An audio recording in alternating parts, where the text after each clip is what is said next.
So my name is Debbie Stroman. I am a professor at the University of North Carolina at Chapel Hill, and I work in the space of race and racism and sport business and analytics.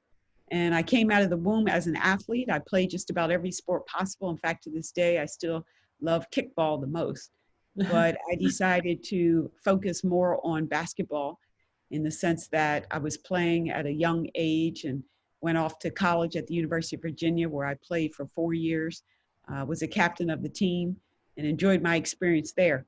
And then after that, I decided to accept an offer to work for the NCAA, where I traveled the country as a national director for our Volunteers for Youth program, very similar to a Big Brothers Big Sister program. Mm-hmm. And that was very, very beneficial to me. I was blessed by the experiences, the people that I met. And I found out that UNC Chapel Hill was starting the first ever sports administration degree. And so I decided to stick with the ACC and came back to the good South, and I've enjoyed it very, very much. I did have a break from the South. After I finished up my master's degree in sports administration, I went north and went into the financial services arena, spent 17 years there, and came back to Chapel Hill in 2007 as a professor. My doctoral work is in leadership and organizational behavior, and I've applied it to racial equity in the Gillings School of Global Public Health, where I teach our graduate school curriculum around race and racism matters. And then I also have a Center of Sport Business and Analytics. The flagship program for me is I do a basketball analytics summit every year. So that's my life, and I enjoy it, and have loved the opportunity to work with Sports Ed TV. Yeah. Wonderful, wonderful. So talking about your first contribution with us, point guards, I really liked some of the aspects that you spoke to. Obviously, basketball has become positionless, and it's something that a lot of, I think coaches are coming to or should adapt earlier and on, coaches and parents. So you spoke on three key skills or attributes that would help players improve and increase team success.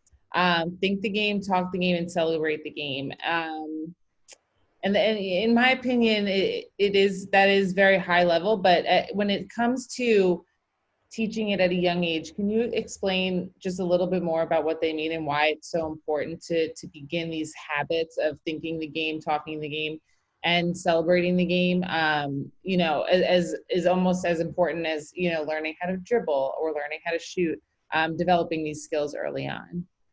Well, there's no doubt as you mature and as you gain more knowledge about the game, you can do those three things better in a more in-depth way and have more impact on your team. But when you're a young person, the easiest thing that you can do is celebrate, right? Mm-hmm. Have a positive attitude, good sportsmanship, right? When someone makes a basket, you celebrate and you get everybody involved, because it took all 5 players for that basket to be scored, even though there's only one person who gets their name in the sheet in the book, right? But it takes everybody. So you're positive. And when someone misses a shot or someone makes a bad pass or something happens on the court that, it was a turnover, are you that one as the point guard who's encouraging your teammates and saying it's okay? And if you're winning the game, are you being a good sportsman? As in, are you not, if you're really winning largely, big score, are you not being a jerk, right? Are you saying that it's, and still encouraging the team, even though your team is not 2 times, but like 10 times better? So having a good attitude there. And then when you're behind, never quitting. You play until that final whistle. And so the celebration of the game, respecting the game, that's what that is about. And that's easier to do at any age. And that's why when we see professional players, when we watch top college players, you really, really zone in on those players who are celebrating the game, because we can't take it for granted. We can't take it for granted. And then thinking and talking the game comes with your vocabulary and learning more about the game, being able to think it in the sense that, as soon as you cross half court on offense, you don't want to actually throw the ball up and take a shot right away. Did you make at least 2 passes on offense? Are you working the ball around? Are you giving the ball to the player who is more skilled, who has a higher probability of making a shot? Or are you just giving it to your favorite, buddy on the team? Talking, that means being positive. Again, lifting your teammates up, encouraging the competitors in the sense that you don't want to be a bully, you don't want to be a jerk, but also understanding, once you gain knowledge, do you have the understanding to be able to call out the plays on offense or on defense, gently maneuvering your teammates to be in certain positions. So it can start at a young age, but definitely as you get older and more experienced, you'll get more vocabulary and know more to do.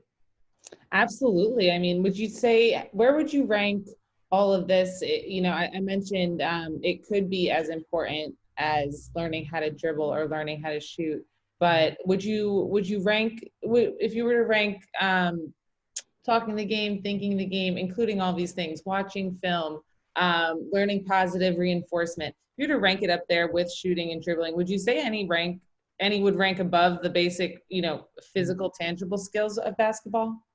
Well, I'll take this across all sports. To me, I think being good at the game, whatever the sport, it's like 85% mental. 85% mental, because even some of the athletes who aren't as skilled, but they know how to think the game and they know where they're supposed to be. They're a positive player on the team. They'll always have a spot. They'll always have an opportunity. And so you have to understand the mental part of any sport first, and then your skills will come. Knowing the mental part of the game, then you'll know that if you aren't very good with your offhand, right, then you'll know not to go that way, right? So the mental part comes first. And then I'm a big believer in practice doesn't make perfect. Perfect practice makes perfect.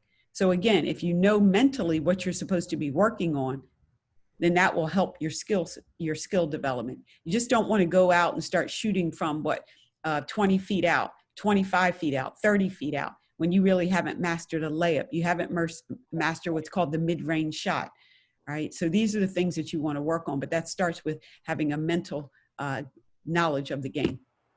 And just to expand on not only this topic, but the work that you do with analytics, have you done any work that ties better mental habits that we as coaches, that we as, just players, like, the positive movements like that you like to see on the court? Is there any work that you've done that ties those positive habits to better results at all? Just, I work with researchers, practitioners all across the country. So we're talking about a lot of things.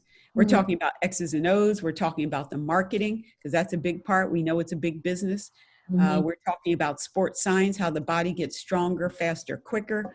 We're talking about fan engagement, fan experience. Should you shoot the bobbleheads one night, or should you give out T-shirts, right? So all of these different things need to be calculated on a numerical basis and coming up with results.